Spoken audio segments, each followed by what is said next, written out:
Okay, chapter 11, Roots of Popular Music. So we are up now to the late 1970s, and we went through some of the biggest disco successes of that time.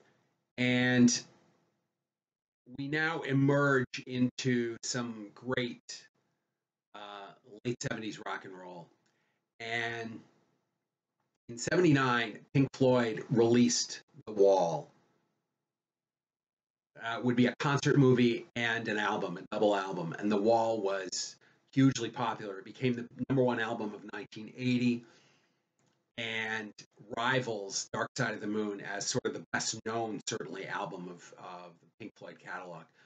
Another Brick in the Wall was the single from the album. It was Pink Floyd's only number one hit in the United States. And give it a listen. Another Brick in the Wall, Pink Floyd.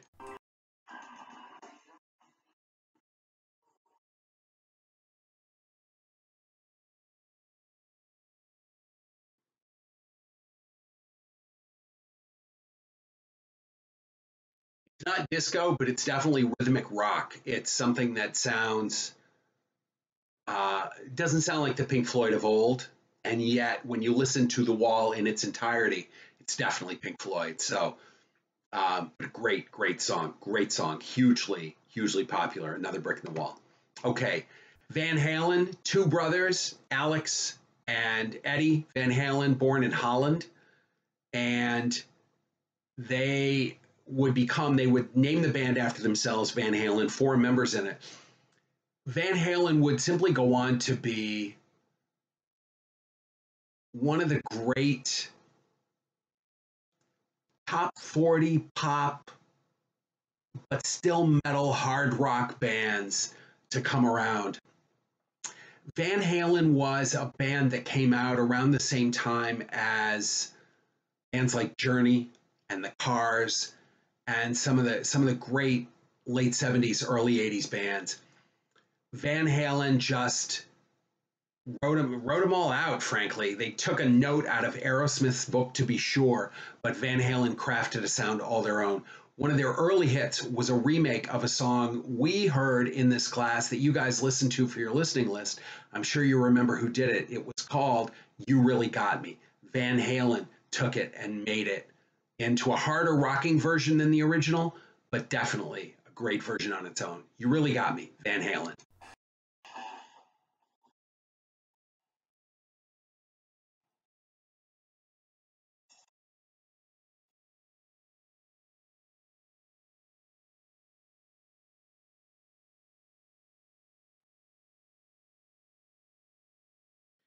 You Really Got Me, Van Halen. Late 70s rock, early 80s rock would not have been the same without the Australian band AC/DC. They were to 1980 in a way what Led Zeppelin was to 1970. They just sort of crafted it, and they set a pinnacle that other people attempted to reach. Simple as that. AC/DC was more melodic rock. They were more heavy metal in a way. They took a page certainly out of Black Sabbath's book in a way more than they did out of Zeppelin's. But AC/DC really some just great hard rock, a little bit headbangy, but in the best way. You Shook Me All Night Long, AC/DC.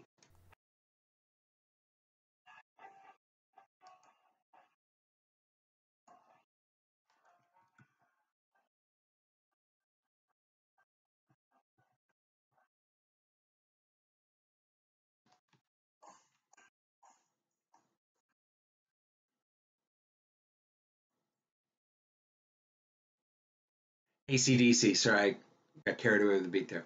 Um, and AC/DC was another band made of brothers, the Young Brothers. There were three, I believe.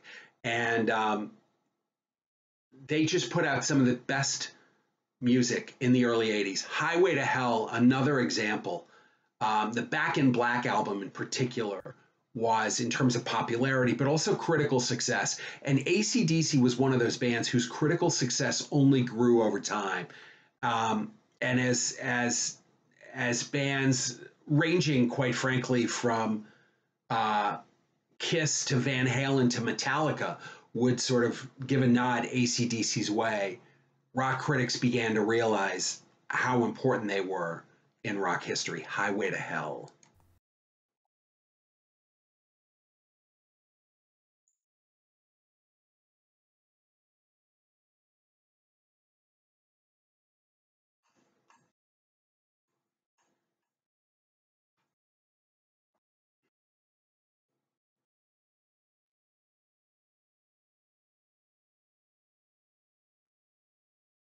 Highway to Hell, AC/DC. Great Australian band, like I say. They were actually born in the UK in Scotland, I believe, and their parents moved them to Australia when they were kids. So, but AC/DC, man, one of the all-time greats. Okay, in the late 70s, we need to talk about punk rock, and we will. And in the early 80s, we need to talk about new wave rock, and we will. But one of the things that I want to talk about now is women in rock, because up until now, the women that we've heard have been, we started off with sort of Connie Francis, Brenda Lee. We had the country influence of Patsy Cline. We heard some Dionne Warwick, Dusty Springfield, great pop music of the 60s. And then, of course, we heard, Aretha and Janis Joplin, two artists who won't be matched. We heard the great singer-songwriters of the early 70s, Carole King, Carly Simon, Joni Mitchell. We heard the amazing vocals of Karen Carpenter. But for women in rock, we hadn't really gotten too much of it up until now, where, quite frankly, not since Sister Rosetta Tharpe had a lot of women been playing the same kind of music that the men were playing. But in the late 70s, the women said, hold up, take this on. Blondie, great band, lead singer Debbie Harry, and they were kind of new wave, they were kind of punk, they were kind of pop, kind of avant-garde, kind of all of it, kind of none of it, but they were definitely rock and roll, one way or another. Blondie.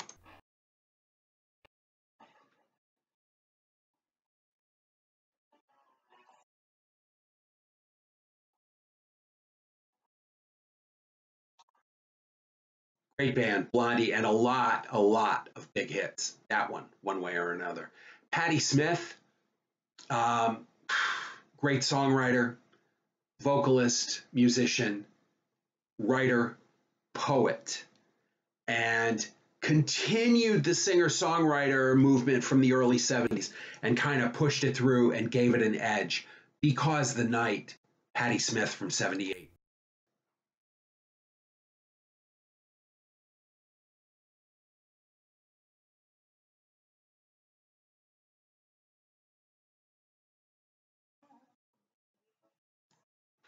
Patti Smith, Because the Night, terrific. Heart, a great band from the great city of Seattle, and another band comprised of siblings. The Wilson sisters, Ann and Nancy, came together and started this band called Heart.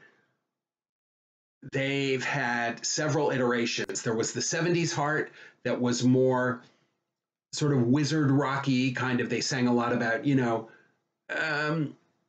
or at least they had the reputation, I think is safer to say. But there was this mysticism about them. In the 80s, when they went away and they came back, and in the 80s, it was much more straight up pop rock, the kinds of things that other bands were doing, but theirs just happened to be better, and they became very popular. It's the 70s Heart that I refer to when I really think about women who rock. Barracuda.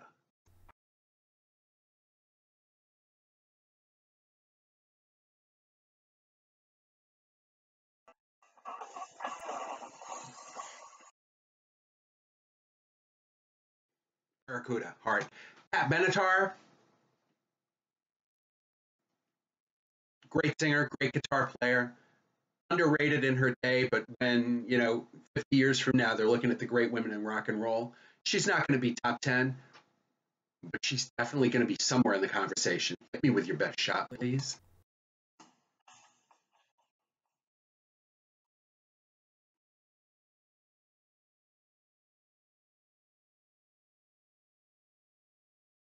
Benatar, Hit Me With Your Best Shot, one of her many hits in the late 70s and early 80s. The Pretenders, great band, and their lead singer, Chrissie Hynde, another woman who will be in that discussion of the greatest women in rock. Brass in Pocket is just a great example of what the Pretenders did, quite frankly, as well or better than anybody else.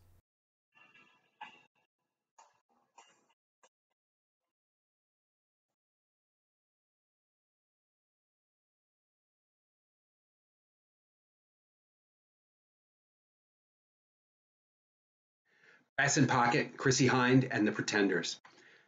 Joan Jett and the Blackhearts. Joan Jett all of a sudden gave women a voice in metal.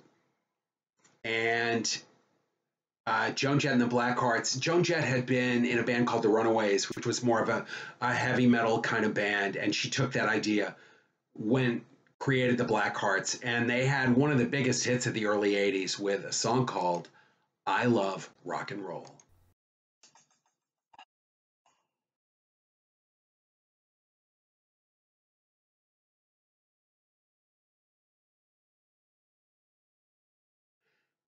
In the early 80s, as the new wave kind of emerged on the outside of punk, there was a band formed, 5 women. They did their own writing, they did their own instruments, they did their own singing. And for a couple of years, they were absolutely huge. And their first hit record was called Our Lips Are Sealed. These are the Go-Go's.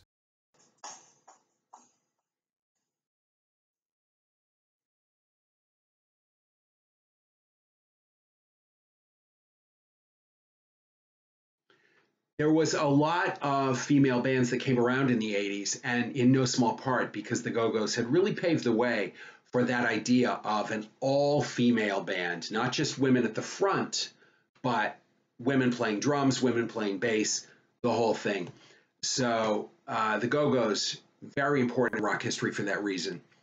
And I want to finish up with just the women in rock segment from the late 70s, early 80s, with Stevie Nicks and Christine McVie, who were the female members. There were 5 members, 2 women, 3 men. They were the 2 female members of the band Fleetwood Mac.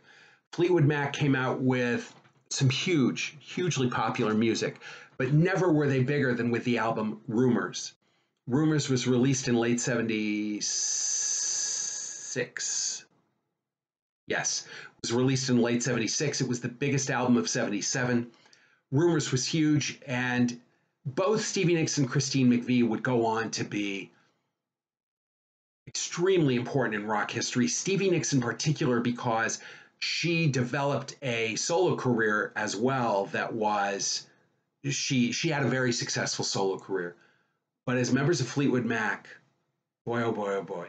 And Dreams was a huge #1 record for Fleetwood Mac in 77 with Stevie Nicks front and center where she belonged. Give a listen to Dreams from the album Rumors by Fleetwood Mac.